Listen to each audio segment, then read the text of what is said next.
நாங்க 8 பேரும் போனோம். 8 பேருக்கு கை உழுந்து மன்னிப்பு கேட்டாரு.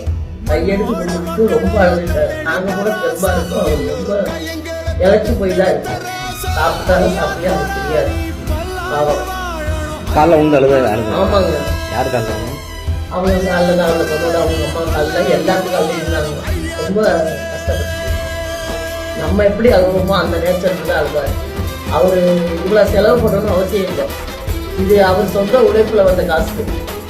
மற்றவங்க காசெல்லாம் கிடையாது. இது அவர் இவ்வளவு கேட்கணும்னு நம்ம கிட்ட ரிக்வஸ்ட் கிடையாது.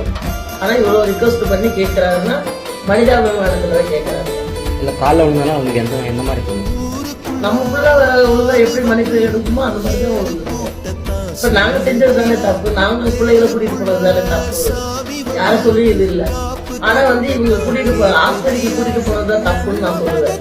2வது பிரபல சீக்கிரமா பண்ணுங்கதான் தப்புன்னு சொல்லுவேன்.